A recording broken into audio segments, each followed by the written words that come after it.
When was the last time that your mind was actually quiet?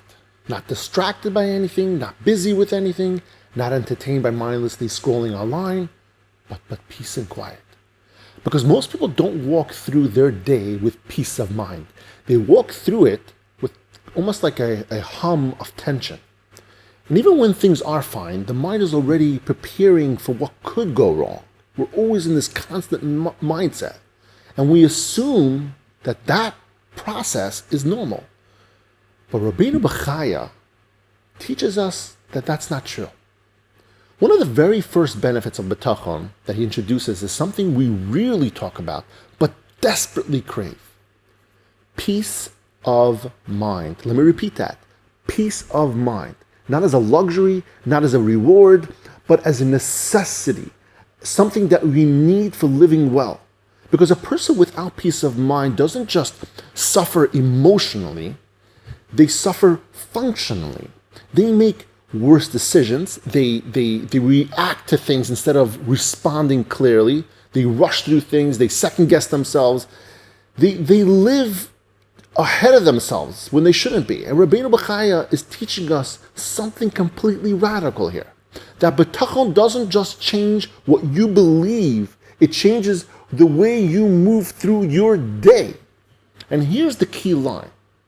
Peace of mind gives you clarity. Again, peace of mind gives you clarity. And clarity is not a very small thing. Clarity affects how you speak to your spouse. It affects how you answer your children, how you handle pressure at work, how you respond when things don't go your way. That's what clarity does for you.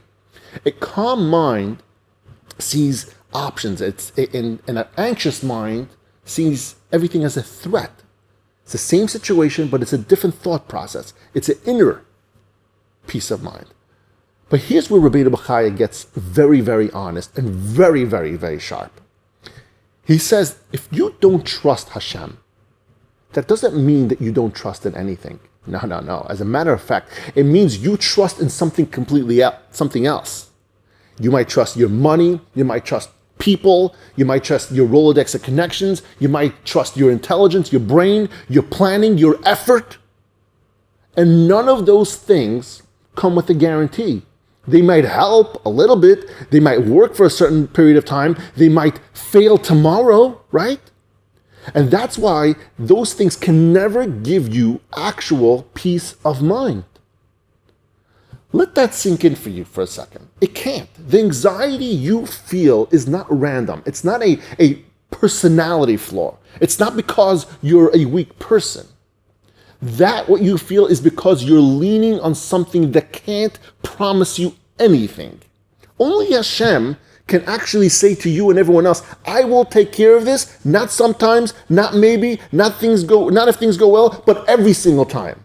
And when you place your trust anywhere else, your mind knows that. Even if your mouth, your lips speak something else, your mind knows that you put your trust into something else. Rabbeinu Bachya is teaching us that peace of mind doesn't come from having more control. Peace of mind comes from knowing who actually has the control. And once you know, then something shifts. You still act regularly. You still plan accordingly. You still put in your effort. But you're no longer carrying this weight, this burden of what the outcome in those situations are going to be. That weight was never meant for you. So, as we continue the introduction today, we're going to explore this foundation, this foundational benefit of Bitachon. How trusting Hashem doesn't remove responsibility, it removes panic.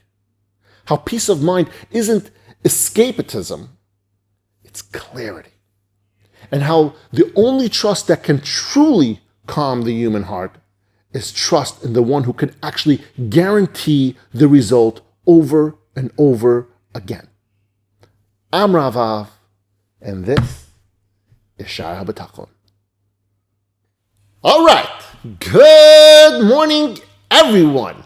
And thank you so much for joining us all here today. Today's shiur should be Le'ilu Nishmas, our dear friend Menachem ben Yisrael Yaakov, as well as my dear aunt Rivka Bas Gavriel Tzvi, and for Zaidi, Reb Shmuel ben Yosef Dov HaKohen, and Beschos L'Refuah Shalema B'Karov Meshalom ben Sarachel, and Miriam Basara. Today, we are on page 6 in the Ora Vigdor, for those who are following along, and we're still in our introduction, and we're trying to gather everyone together to understand what it is Bitachon is all about. And today I want to talk about some of the benefit of Bitachon. Now, I want you to understand the biggest benefit that a human being, in my opinion, can get out of Bitachon is peace of mind. And I believe that is really the overall theme of Shaar HaBitachon and Rabbeinu Bachya, how he explains it. But today specifically, we're going to talk about my favorite part, which is peace of mind. And he's going to start out with the text inside, and we're going to discuss it with Rabbi Victor Miller's phrases. In regards to the benefits of Bitachon, mehen menuchas nafshay, among them is peace of mind, and his reliance upon Hashem.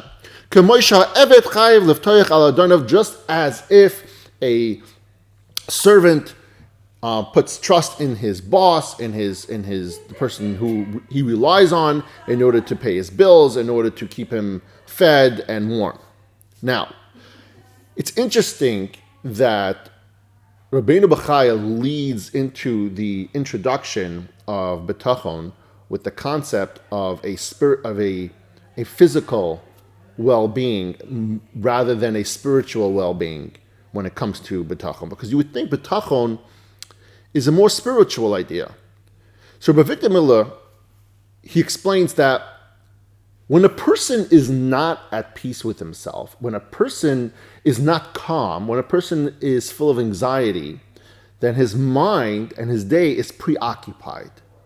And what that prohibits that individual from doing is to be a Baal Bitachon, is to be an Eved Hashem. And so, yes, you might say that peace of mind is a physical well-being, is a physical part of Bitachon.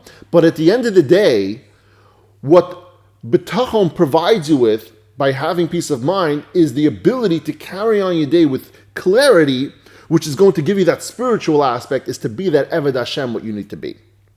Now, there's a few more psakim that Rabbeinu Bachya brings to explain this concept a little bit and why trusting in Hashem is more beneficial than trusting in other people. And he starts off this way: because if a person doesn't trust in Hashem, and Hashem only, then he winds up trusting in someone or something else. And if anyone trusts in something other than Hashem, he says something extremely sharp over here. Now listen to this. Hashem removes his supervision from that man, and he leaves him in the power of whomever or whatever he trusts. Basically, what Rabbeinu Bachya is saying, to clarify, I should say, is if you are not a Baal Bitachon, if you don't trust in Hashem, and you say, oh, I trust in X, whatever X is, maybe it's your abilities, or maybe it's another individual, and let's say it's another individual. Hashem sees that you say, oh, I don't trust in Hashem, I trust in this individual. Hashem says, okay, take a step back. Let me take a step back. You trust in that person? You don't need me. I'm out. I'm out here. I'm taking a side view. I'm going to watch what happens. That's what he's alluding to over here. And that's exactly what it sounds like it's going to happen. So Rabbi Victor Miller says, imagine that a person says, I'm relying on Hashem, but if Hashem won't help me, then I'm going to go to my friend to help me out. That's kind of what you're saying. You're putting Hashem as a backup plan to everything else. Or maybe the friend's the backup plan? I don't know. Yeah, maybe the friend's the backup plan. But regardless, you're putting your trust in your friend at some point, because maybe the outcome you're looking for didn't happen, so you're going to go to someone else to get that outcome. Right? And Rabbeinu Bachya explains that a person with this mindset is a person who does not have the benefit of relying on Hashem will be like the one whom the pasuk says. What does the pasuk say? Ki shtayim rois asa ami.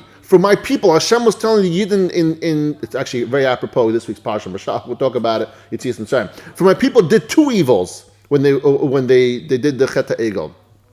Oisi azvu mikar mayim chayim. They forsook me, and I am a fountain of living waters. Meaning, they said, I don't believe there's a God. I don't think God's around. Which I am actually the supporter of your nourishment and everything. Lachtzes lahem boiris, and to dig themselves pits, boiris nishbarim, broken pits that cannot hold water. The metaphor over here is that you did two things wrong. First of all, you forsook Hashem and said, "Oh, I don't trust in Hashem."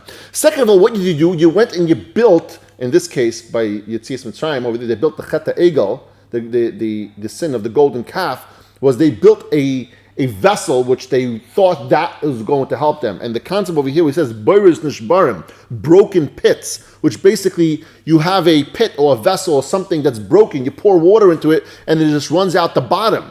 Everything in this world is finite. Nothing over here is infinite. The only infinite on this world is Hashem. And Hashem is the only one that could promise you anything. Hashem is the only one that can guarantee anything happens. If you go to anyone else or you entrust in something else, understand you're putting your trust into something that's finite. It can't promise you, it can't be guaranteed, and even though it might work most of the times, even 99.999% of the time, it will fail at some point, or you might see it as in your time frame, in your world, in your lifetime, it might not fail, but in reality, it fails. And you can't put your trust in something, full trust, I should say, into something that can't provide 100% guarantees back to you. Before I finish off over here, Rabbi Victor Miller says, we are at the beginning of Shaar HaBitachon. We are starting out talking about Bitachon. We're going to learn later on that lip service is not something that Hashem is looking for. Hashem is looking for us to internalize everything. But we are starting out over here. And there's a path that we need to follow. And there are steps that we need to grow and climb every single day. And by us just starting out and just saying the lip service portion, which is I trust Hashem, every single day, you keep on repeating, I trust Hashem, right? One of the things we say every single day is, Shema Yisrael Hashem Elokeinu Hashem Echad. Hashem, you are the only one. Repeat, repeat, repeat. Just keep saying it. There are those things that when we keep repeating it, they become natural. Even though they might sound instinctive and knee-jerk reaction to just say certain things, but at some point we start understanding it more. At some point we start believing it more. At some point we start trusting that phrase more. And in this phrase that we are talking about is that trust in Hashem. That Hashem Elokeinu Hashem Echad, He's the only one. He's the only one that can help us. He's the only thing out there that is going to make sure that we have what we need. And remember the two core values that we spoke about and started talking about of Shaar HaBitachon yesterday. Hashem orchestrates everything. He's the reason anything and everything is around. And Hashem does all that for your benefit, not for any other reason, because He wants to be kind, good, and loving towards you and towards everyone else. Thank you, everyone, for joining us all here today. And as always, I love you all.